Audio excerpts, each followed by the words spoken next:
Consider the arguments for the existence of God, human consciousness becomes a primary argument.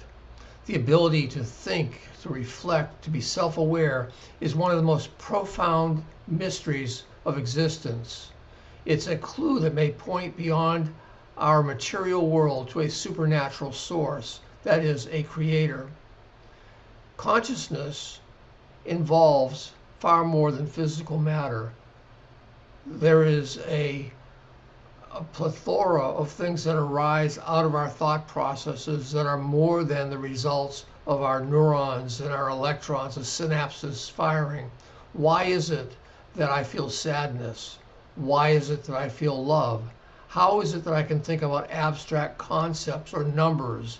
All of those things are beyond physical, and there is no way to determine that the physical brain, that is the cells and the synapses, are able to create consciousness. There is no argument for that at this point. It appears that consciousness reflects some sort of intentional design. The arguments for evolution don't provide a good mechanism for us to be thinking about our thought processes and our consciousness. There's more to it, and that seems to indicate that there was intelligent design in our consciousness. We all have in our conscious being a sense of purpose and intentionality and moral reasoning. We may be made in the image of our Creator, and those experiences that we have that require us to think about what we're doing and what it means and what the moral consequences are may be models of something that exists in our Creator. Additionally, there is a sense all across our culture that more exists than simply the physical. People have spiritual and mystical encounters and have had since the beginning of time, all of which suggests that there is a reality beyond the physical world that we live in. The supernatural seems to offer something that scientific theories have yet been able to offer.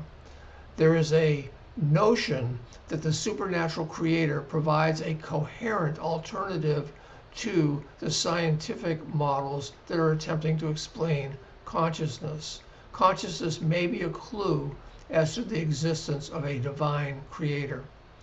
Now, outside of the world, the theistic world, there are scientists and others who do not believe in anything beyond the material. So we have four different models of how it is that we have consciousness. The first model is simply materialism or physicalism, which says that our consciousness is a direct result of the firing of the neurons and the synapses. There is no mechanism known by which those firings can produce conscious awareness, and the argument isn't able to be made from a scientific perspective that the brain itself is the seat of our consciousness. It's proposed, but not proven.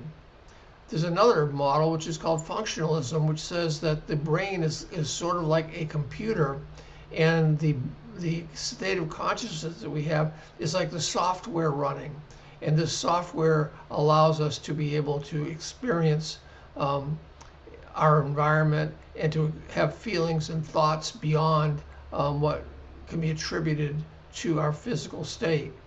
There is no evidence that the process of our brain activity actually result in a state of consciousness in and of itself.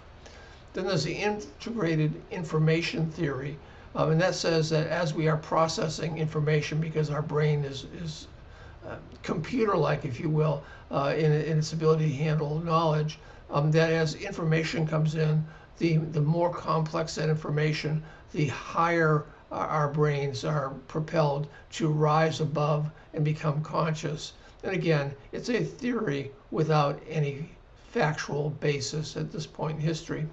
And then there is perhaps the most unusual, which is panpsychism, which says that everything has consciousness, just there's a degree to consciousness. So I have consciousness and I think about abstract things. A squirrel has consciousness and he thinks about finding his nuts. Um, a tree has consciousness and it thinks about not getting eaten by tent caterpillars. A rock has consciousness and I'm not sure what that rock would be thinking about. But everything supposedly has consciousness. But it doesn't provide, that model doesn't provide a means to explain how it is that human beings are able to have emotions, have complex thoughts, and think about things such as what is moral, what is immoral, and that sort of thing.